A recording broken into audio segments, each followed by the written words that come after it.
I have a couple summing up questions. The first is when you go to sit down to actually make a design, where do you get your inspiration and what do you actually use to draw the designs?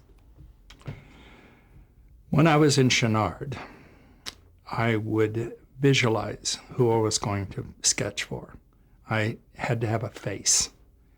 And I would think, okay, this is a gown for Lana Turner or for Elizabeth Taylor.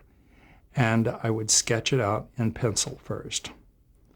And then I would always do the face first, because if the face didn't work, I wouldn't finish the sketch. However, my teacher in school would lean over my shoulder and scribble all over my sketch with a big black marker and say, this is not a portrait class, this is a fashion class. They don't have to even have a face, but I always had to have a face. The most difficult thing about me when I tried to do a wholesale collection was not having a face. The minute I have, so I obviously am truly a designer for film, because the minute that I get a script and I know who I'm working for, I can visualize how they look. And I'd read the script for Dynasty and I would say, okay, Joan is coming down the stairs as she starts her conversation, and I want her to look like this. So it's always my inspiration of who it is and how I want them to look.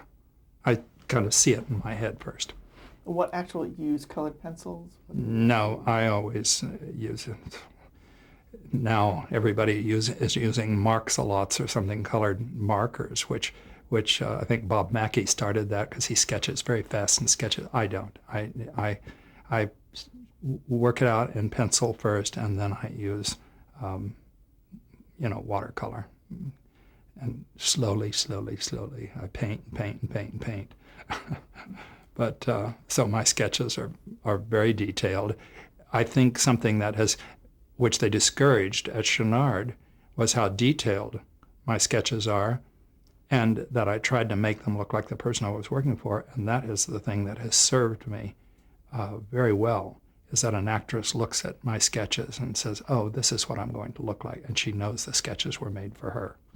They don't always look exactly like that person, but I do the hair, I try and capture something about their features.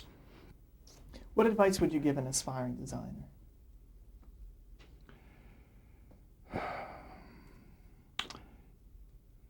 To give advice to somebody starting out now is rough, because even when I started out, the world has changed drastically now.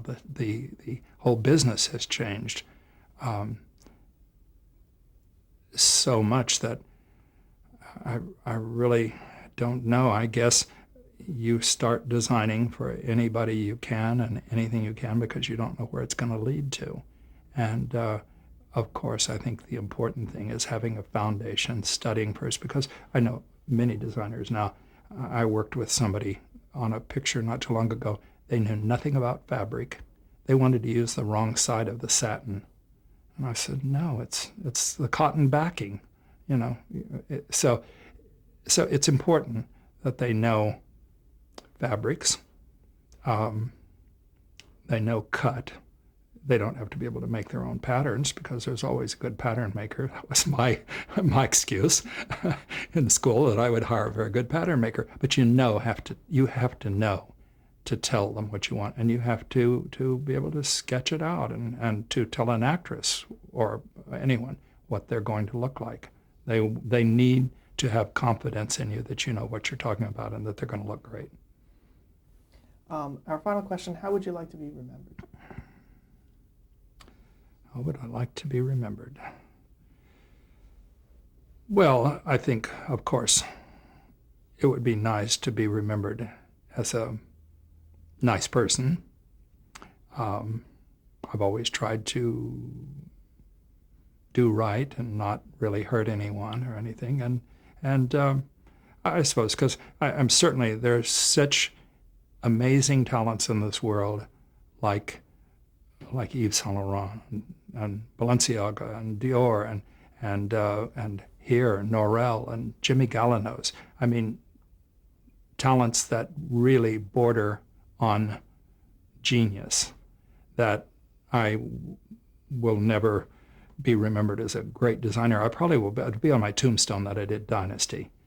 But my forte, I think, is I am capable of making women look pretty, which is what I'm all about. I love to see women look glamorous, look pretty. And when I was married, my wife said I turned her from cotton, muslin and cotton lace into gold lame and sable. So it's what I seem to do to everyone. Okay, that's all we have. Thank you very much. My pleasure.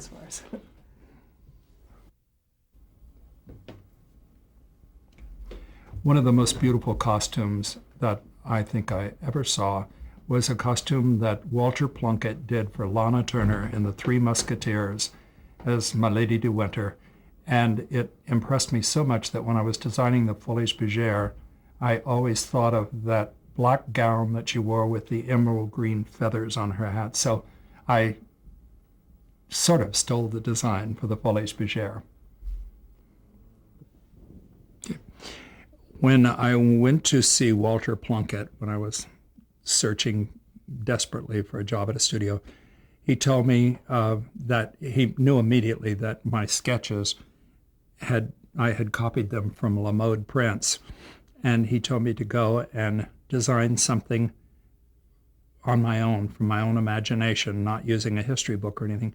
And he had just finished probably the last big epic that MGM did, called Diana. It was Lana Turner in about Diana de Poitiers. And so I designed something I thought would have been used of that period. This costume was designed for Lonnie Anderson for a television movie called Sizzle. She was a girl that the mafia did wrong.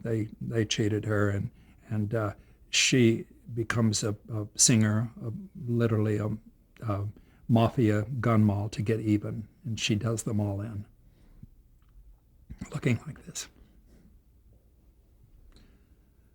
This was a costume designed for Anne Margaret for the two Mrs. Grenvilles, and it was the scene was in the 40s after she has married Billy, or I think it's when Billy proposes to her. She had 53 changes, and this was just one of them.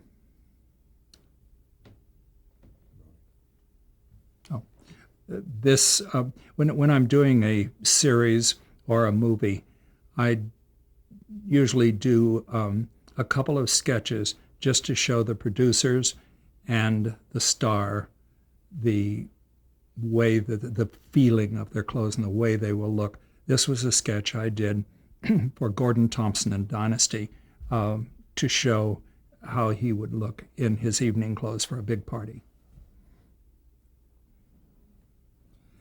This sketch was done for Farrah Fawcett, Charlie's Angels.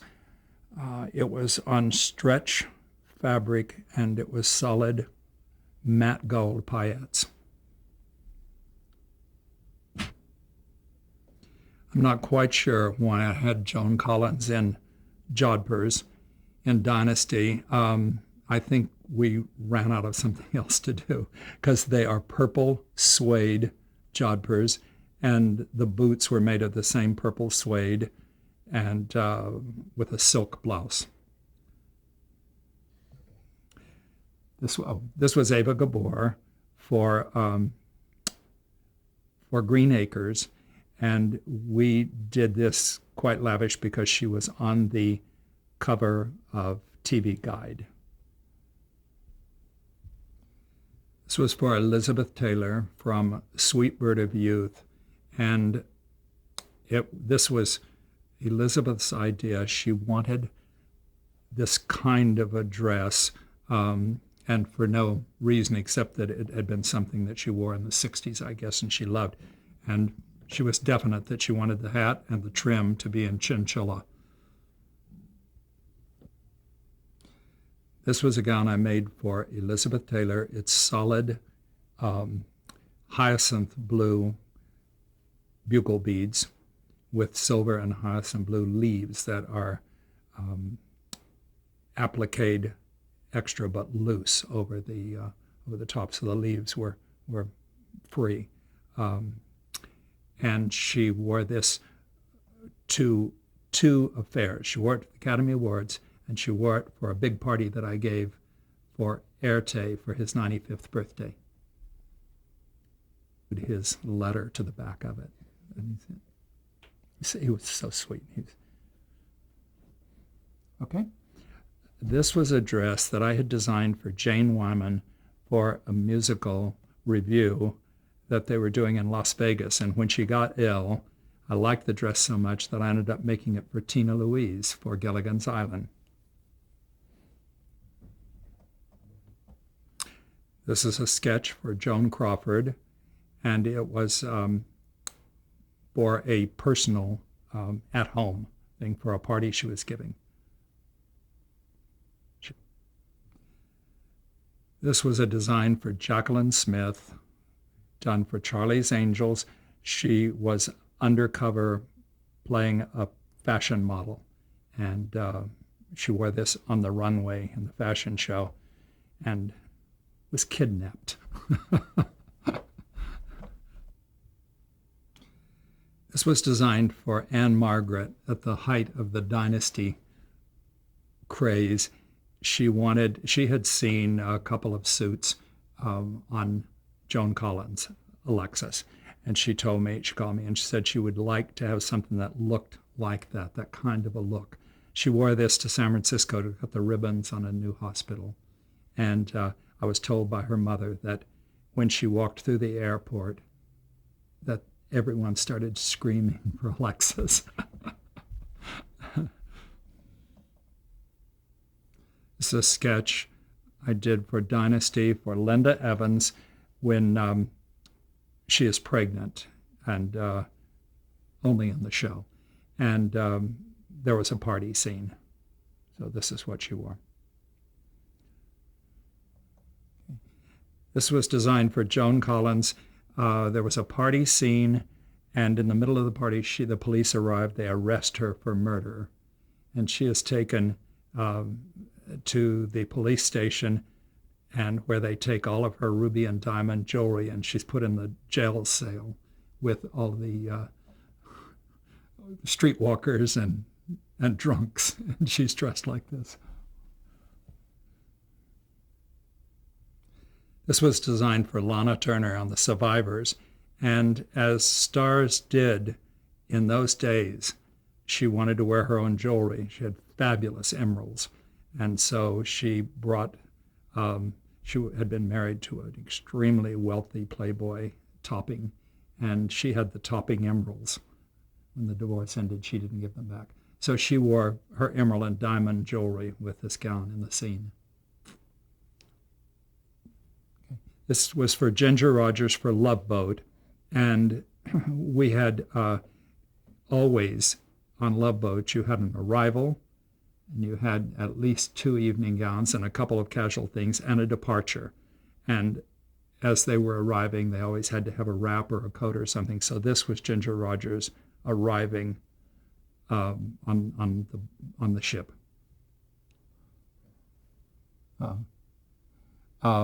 This is Natalie Wood from The Affair that she did with Bob Wagner. And this was an at-home scene where she had Captain.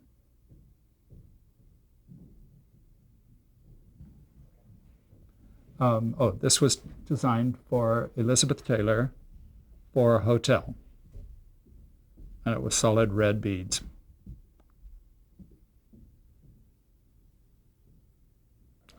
This was a costume designed for Super Train. We did everybody on the train who worked on the train. This was the conductor. This was a gown designed for Dynasty for Catherine Oxenberg for the royal wedding. And it was made of the heaviest Italian silk Duchess satin and hand embroidered in ivory and white flowers and pearls. Very expensive gown. This was a design for the Colbys, And again, it was just to show the producers and the network how the different characters were going to look. This was Max Caulfield, and we wanted him to look young and quite trendy.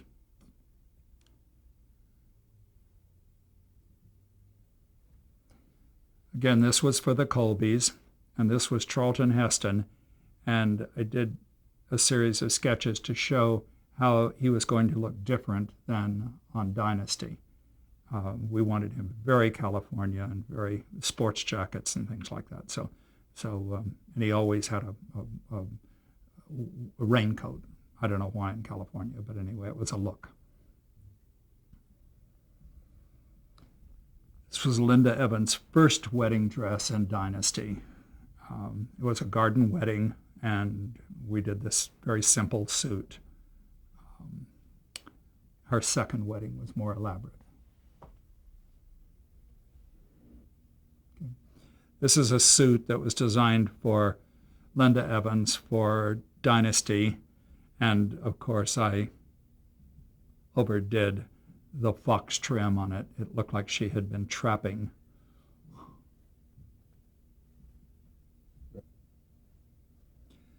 This was designed for Lana Turner on The Survivors.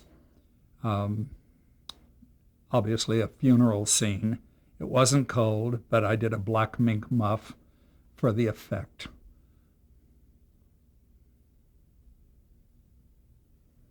This was designed for Lana Turner for The Survivors. Wool dress with a matching coat, and everybody should have known about me at that point because it's bordered in sable and with handmade suede boots and handbag. This was designed originally for Jacqueline Smith for Love, Savage, Fury, a Civil War epic.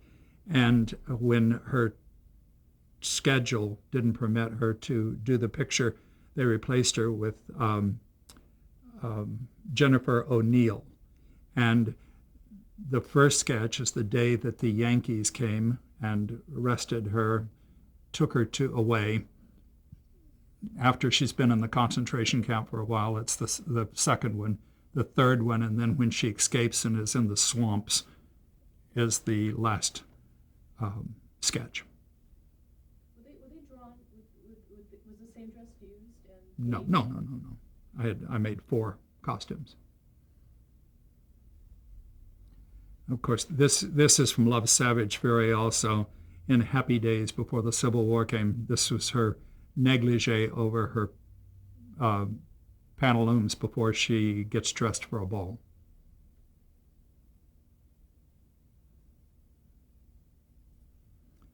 This is a design for Betty Davis for the pilot of Hotel. She, in the pilot, she owns the hotel, and we wanted her to look very businesslike, and which she always felt that everybody else never looked businesslike. She used to constantly say that she would fire them all if she owned the hotel.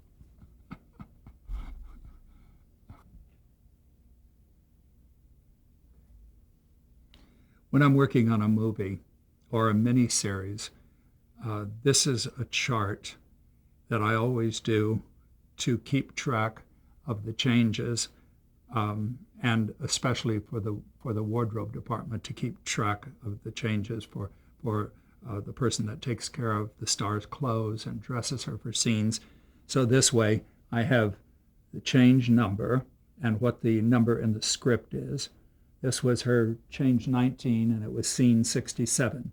And it's a sketch of the first of the change, and the hat, what the shoes are, what the gloves are, what jewelry there is, if there's a fur, if any, and the handbag, so that there's never any confusion about, and then I label the changes as change number 19. I just photographed the 19.